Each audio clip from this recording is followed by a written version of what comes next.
Halo sahabat cerdas, Assalamualaikum warahmatullahi wabarakatuh. Pada kesempatan kali ini, kita akan belajar pada tema 6, panas dan perpindahannya, subtema 2, perpindahan kalor di sekitar kita, dan kita sampai pada pembelajaran ketiga. Sahabat cerdas, sebelum kita mulai pembelajaran kita, jangan lupa untuk berdoa terlebih dahulu.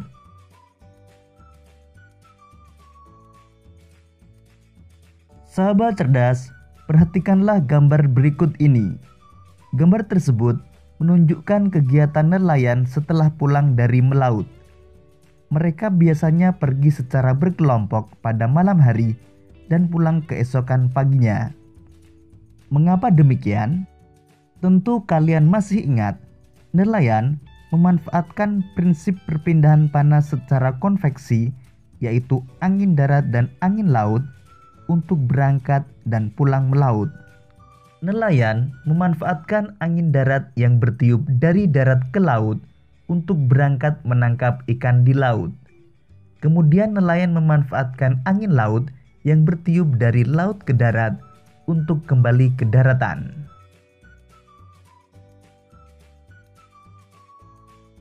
Sahabat cerdas, manusia berinteraksi dengan lingkungan untuk memenuhi kebutuhan hidupnya. Setiap kali manusia melakukan kegiatan untuk memenuhi kebutuhan hidupnya, selalu memberikan pengaruh kepada lingkungannya, baik lingkungan alam maupun lingkungan ekonomi, sosial, dan budaya. Sahabat cerdas, berikut ini salah satu kisah tentang sisi kehidupan nelayan untuk memenuhi kebutuhan hidupnya. Kehidupan nelayan pemburu paus. Desa Lamalera, Kecamatan Wulandoni, Kabupaten Lembata, Nusa Tenggara Timur, merupakan salah satu desa nelayan tradisional yang menjadikan laut sebagai ladang kehidupan mereka. Laut adalah ibu yang memberikan kehidupan sejak zaman nenek moyang mereka. Dari hasil laut, masyarakat di desa ini telah berhasil mengirimkan anak-anak mereka untuk bersekolah dan pada akhirnya bekerja. Berikut ini peta Pulau Lembata, Provinsi Nusa Tenggara Timur.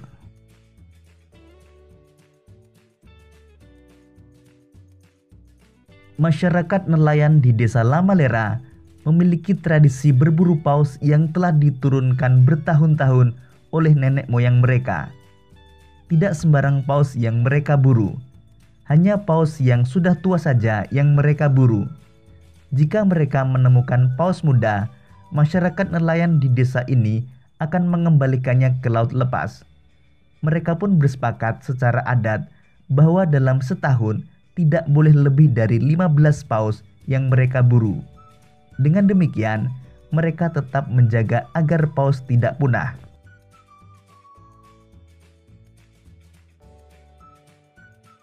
Untuk berburu paus, para nelayan melakukan pemantauan dari bibir pantai dan dari atas bukit.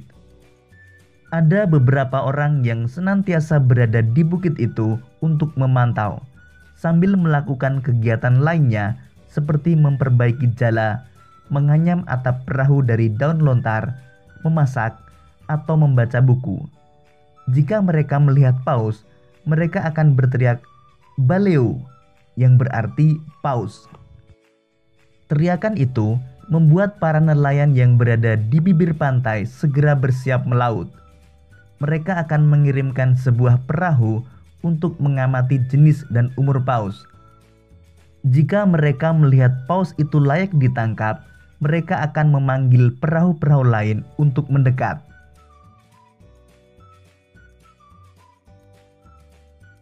Daging dan minyak paus yang berhasil ditangkap kemudian akan dibagi ke seluruh warga desa. Pembagian diutamakan bagi janda dan yatim piatu, baru kemudian kepada penangkap paus, pemilik perahu, lalu kepada masyarakat lainnya.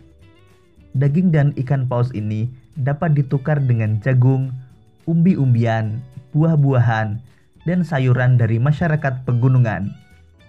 Kegiatan barter ini dilakukan di Pasar Wulandoni sekitar 3 km dari Lamalera. Sahabat cerdas, bacaan tersebut merupakan salah satu teks penjelasan yang dimuat pada sebuah surat kabar. Surat kabar merupakan salah satu jenis media cetak yang paling banyak digunakan masyarakat.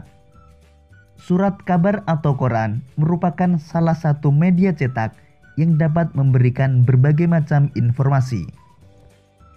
Untuk dapat memahami sebuah teks penjelasan, kamu perlu mengetahui pokok pikiran pada setiap paragrafnya.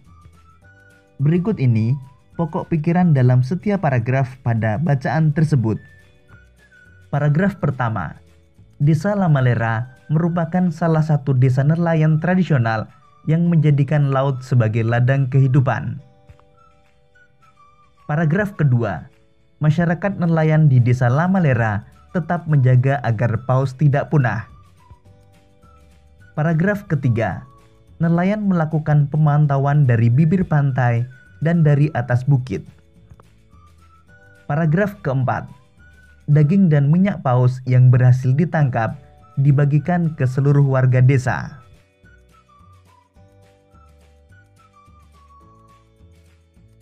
Sahabat cerdas, luasnya lautan dan samudera yang mengelilingi wilayah Indonesia memengaruhi kehidupan sosial, budaya, dan ekonomi masyarakat nelayan setempat.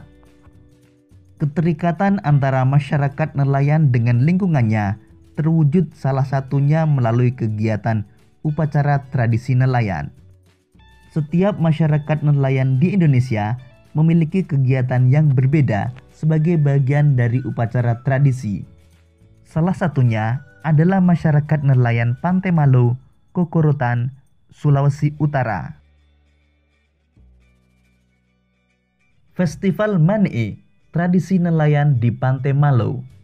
Festival Man'e merupakan tradisi adat untuk penangkapan ikan. Tradisi ini dilakukan oleh masyarakat Pantai Malo, Kokorotan, Sulawesi Utara. Ritual ini biasanya disebut dengan ritual menangkap ikan dengan doa-doa dalam bahasa adat kuno. Mereka berdoa kepada Tuhan Yang Maha Esa agar nelayan mendapatkan tangkapan yang banyak dan mendapatkan perlindungan agar terhindar dari bahaya. Penangkapan ikan dimulai dengan berkumpulnya para pemuka adat bersama perwakilan pemerintah setempat. Mereka bermusyawarah untuk menentukan tanggal yang tepat untuk melakukan ritual Man'e. Selanjutnya, para pemuka adat ini akan memanjatkan doa-doa dalam bahasa adat kuno. Sementara, masyarakat lainnya mengumpulkan tali dan janur atau daun kelapa yang masih muda untuk dibuat jaring yang disebut dengan sami.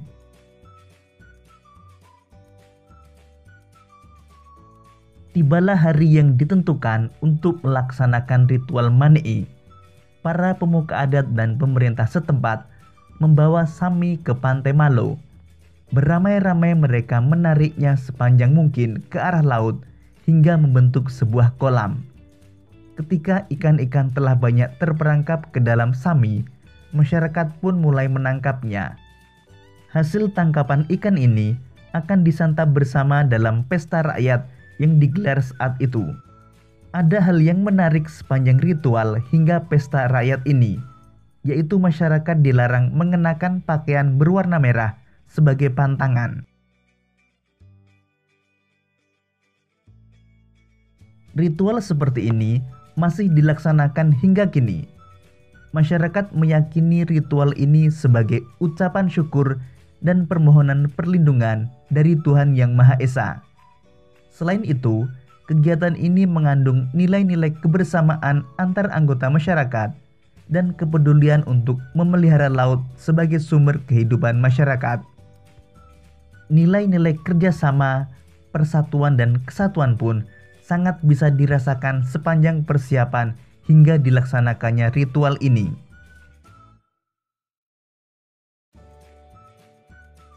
Berikut ini peta lokasi Pantai Malo, Kokorotan, Sulawesi Utara.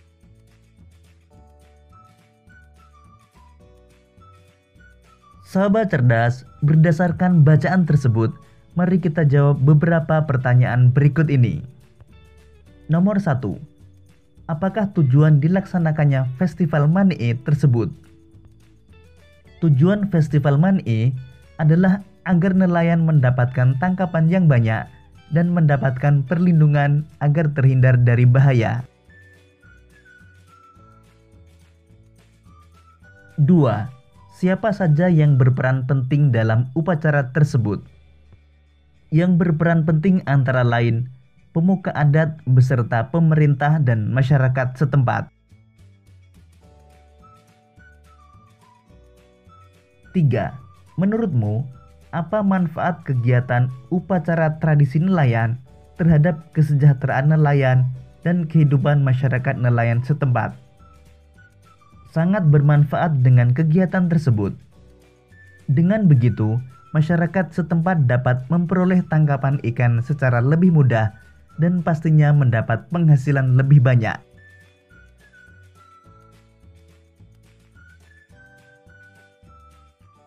4. Adakah hal menarik yang kamu dapatkan dari kegiatan upacara nelayan tersebut? Hal yang menarik diantaranya, masyarakat dilarang mengenakan pakaian berwarna merah sebagai pantangan.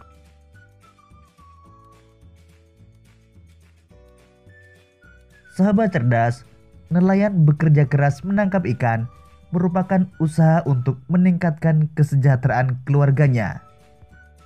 Para nelayan berhak atas penghidupan yang layak karena usahanya yang tak kenal lelah. Sahabat cerdas, setiap warga negara Indonesia memiliki hak dan kewajiban yang tidak terpisahkan. Ada hak, maka di sana juga ada kewajiban. Sebagai warga negara Republik Indonesia, hak dan kewajiban warga negaranya diatur di dalam Undang-Undang Dasar Negara Republik Indonesia tahun 1945. Berikut ini hak warga negara Indonesia sesuai dengan Undang-Undang Dasar tahun 1945. Pertama, setiap warga negara memiliki kedudukan yang sama di mata hukum dan di dalam pemerintahan. Pasal 27 ayat 1. 2. Setiap warga negara berhak atas pekerjaan dan penghidupan yang layak. Pasal 27 ayat 2. 3. Setiap warga negara berhak atas usaha pembelaan negara. Pasal 30 ayat 1. 4. Setiap warga negara berhak untuk berserikat dan berkumpul dan mengeluarkan pendapat. Pasal 28. 5. Setiap warga negara bebas untuk memilih, memeluk dan menjalankan agama dan kepercayaan masing-masing yang dipercayai. Pasal 29 ayat 2. 6. Setiap warga negara berhak memperoleh pendidikan dan pengajaran. Pasal 31 ayat 1. 7. Setiap warga negara berhak mempertahankan wilayah Negara Kesatuan Republik Indonesia atau NKRI dari serangan musuh. Pasal 30 ayat 1.